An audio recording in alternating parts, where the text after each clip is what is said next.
I'm in Inglewood, living off Arborvitae. I'm on government assistance, and I run out of money, and I had to buy Pampers for Jelani. And I had $11.42 in the bank. And I remember wrapping my son in a towel for 2 days. You know, someone said, because when I tell the story, I always get teary-eyed. And someone said, do you fabricate the tears because you've told the story so much? No, I'm a mama. Every time I tell the story, I feel it again. I remember the second day, like you said, I had my hand on Jelani's stomach, and I said, don't worry, baby. Mommy will never be this broke or broken again. And that day, what shifted for me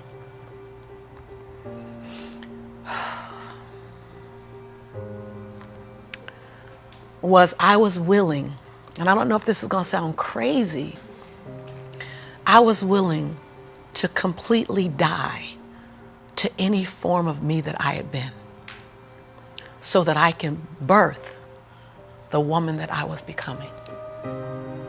The reason why a lot of people won't become who they want is because they're too attached to who they've been. And you hear it all the time when people say, I've always been this way. Okay, well, if that's working for you, keep doing that. I knew it wasn't working for me any longer. I had hit my version of rock bottom. So I was willing to let go of everything and everybody. See, another reason why people won't get there is because the doorway is for you to fit through. You trying to carry everybody else through because you're trying to be Rescue 911. And you got to rescue you first. I am much more valuable to my family and to my community because I was willing to let them go through the door myself, teach myself, learn myself, condition myself, and then come back and get them. I'm much more valuable to them now. But I had to go through a window time of 10 years of judgment. You leaving us, hanging out with white people all the time. You going to these crazy countries. We don't know what you, I had to be willing to allow my conviction to make me inconvenienced. See, we want to grow, but we want to stay liked by everybody. I was willing to be my own rescue at the risk of your approval. But most of us aren't like that. Facebook is an example. We want to be liked. Well, I woke up and I like myself today, so your like is extra. My job is to like me first. I was willing to say every day, Lisa, you like you? Lisa, are you proud of you? Lisa, are you playing full out? Every day before I checked in with anybody else. That's lonely, by the way. Why won't most people do it? Because it's scary and it's lonely. So what did I do? I was willing to find people who had what I didn't have, who were living lives that I wasn't living, who believed things that I didn't know about, and I was willing to become their student. I got up every day and I ate a slice of humble pie. See, when you get to this level, even me 10 years ago, you can get caught up by reading your own fine print. See, whenever I hear people reading my bio, before I came on and you read my bio, I'm in the back going, yeah, yeah, yeah, yeah, yeah, yeah, yeah, yeah, yeah. Because I don't want to ever think I arrived. That bio is old. You should be interested in my future. Oh, that's my bio. What's my future? Oh, what are you doing? Who am I becoming for 2020? And we get caught up in our bios. We get caught up in our status. I never allowed that to stop me from going and sitting at the hem of someone and saying, what do you know about wealth? See, because there's 3 forms to money. There's 3 relationships to money. We learn how to earn it, we learn how to keep it, and we learn how to grow it. Well, I learned how to earn it because my theme song was, I'm a hustler, baby. And I want you to know, everybody with me, it ain't where I've been, but where I'm about to go. So I was singing that song. That was good. They know, right? I was singing that song when I was working out of my closet as my office. I was in a walk-in closet where you really couldn't walk in, you stepped in and turned, right? and the clothes rack, you know how you have the hanger rack, I had pant hangers in the closet and I had manila folders clipping on the pant hangers. Those are my client files. And I would sit there and I put $2.99 mirrors that you get from CVS. I put them all around my closet walls so that I can make my office look bigger. I worked out of that closet office for 4 years, singing that song. It ain't where I've been, but where I'm about to go. I knew that. I knew how to make money.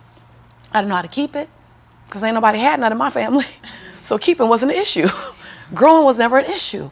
So I went to people who knew how to make it, keep it, grow it. I went to people who was about serving others to the highest level. See, I make a lot of money because I serve more people. See, all your success is on the other side of service.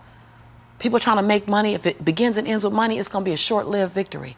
But if it's about transforming lives, then the wind keeps going and going and growing and growing. So I went to people that knew what I didn't know.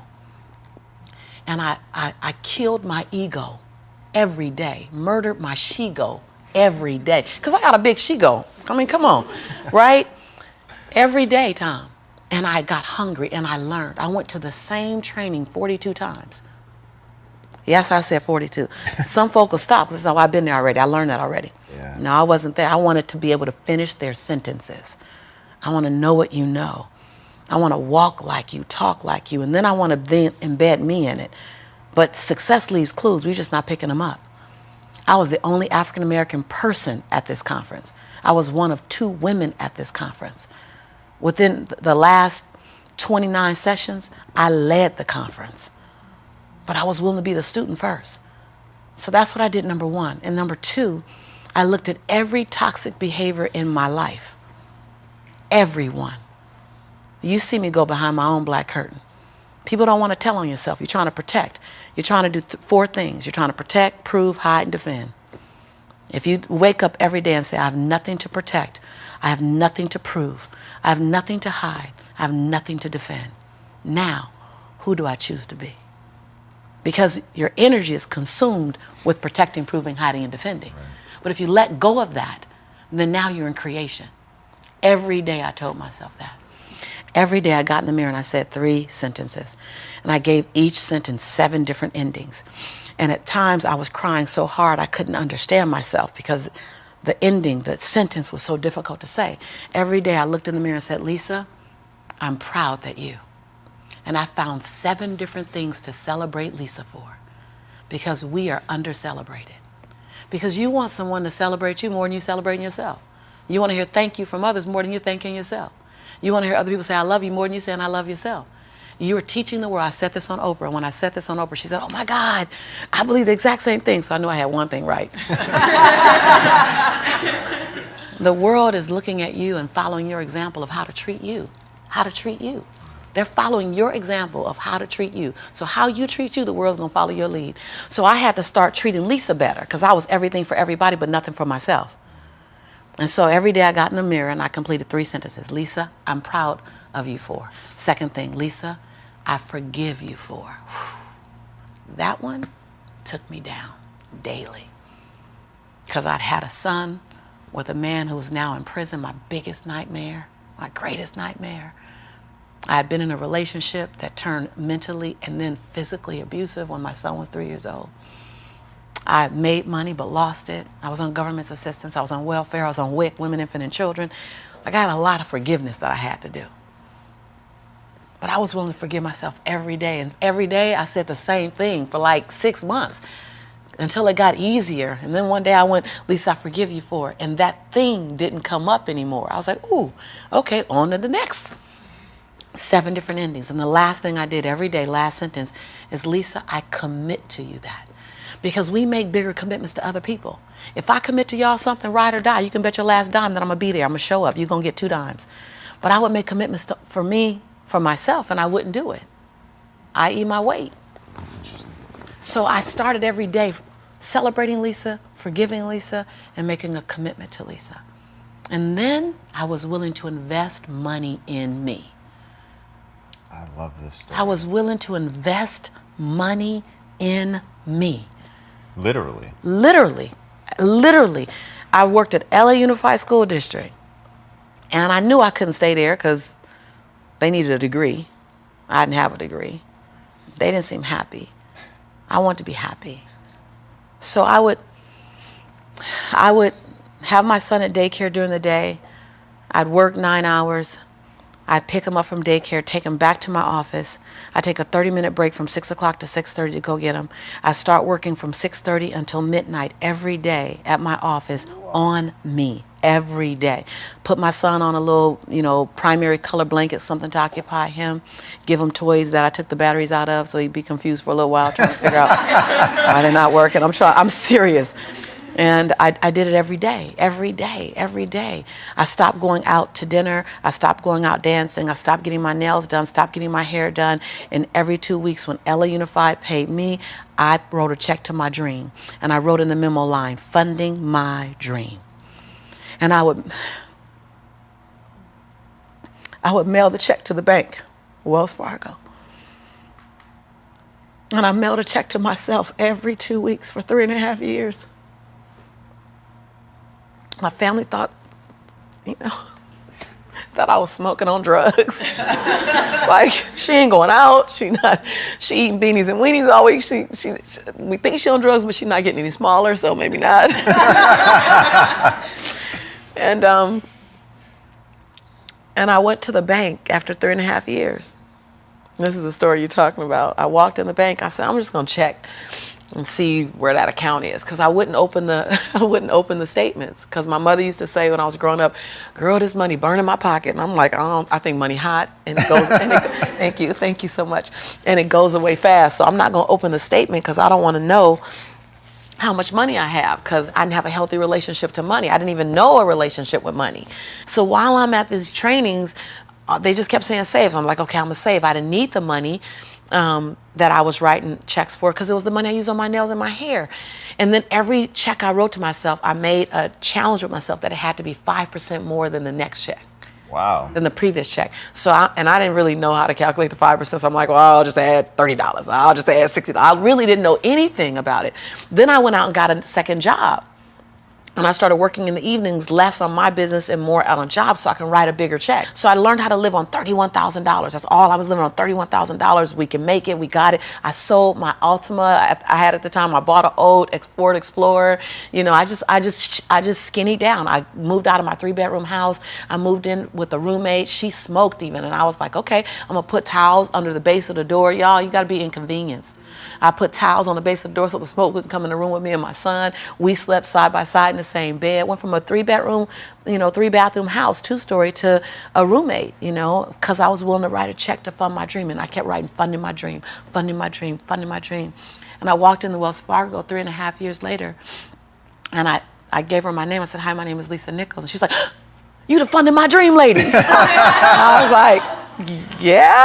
So all these tellers came running around. The manager came around, because I guess everybody had processed a check or two. Right. And they were like, we all been wondering, like everybody wants to know, what's the dream you funded? And I was like, I don't know, but it's gonna cost some money. I think I got a little money now to fund the dream. And so I said, I just came to get my balance and to see where it is, because I haven't opened any of the statements. They were like, what?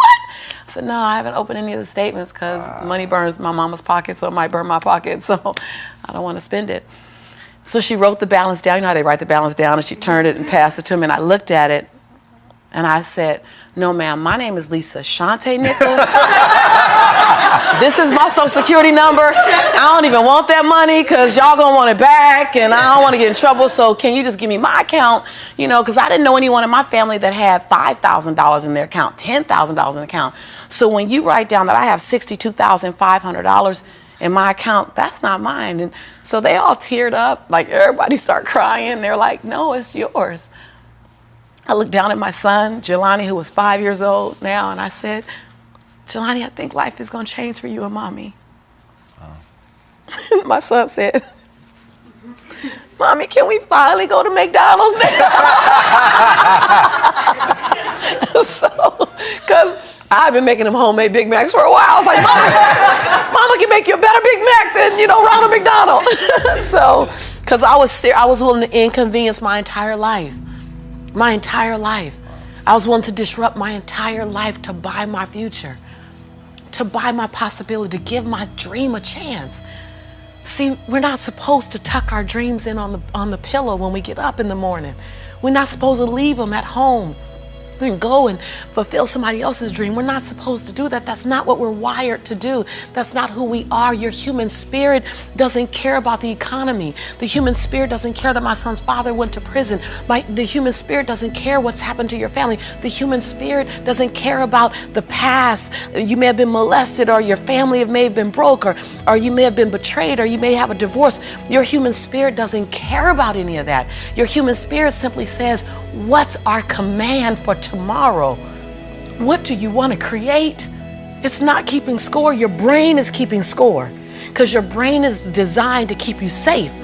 Your soul, your intuition, your human spirit is designed to make you soar.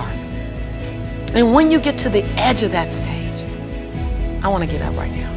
Can I get up right now? Do whatever you want. Okay. Think I'm going to tell Lisa Nichols no? Come on now. When you get to the edge, your brain will always tell you to step back. It's always going to tell you to step back, because you can fall. Always. It's going to tell you to step back. Because before you fell, the last time you did this, you saw someone else fail. You could hurt. You could be off work. It's going to tell you. It's designed to keep you safe. So you have to be willing to play between your brain and your soul. And on some days, you got to just listen to your soul.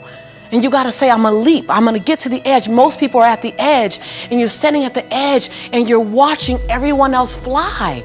That's Pimp My Ride, Watch My Crib, all this stuff. You know, watching people's lives on Facebook. You're at the edge, watching someone else live, wondering what it's going to be like when you jump without ever jumping. And I'm just here to tell you, jump.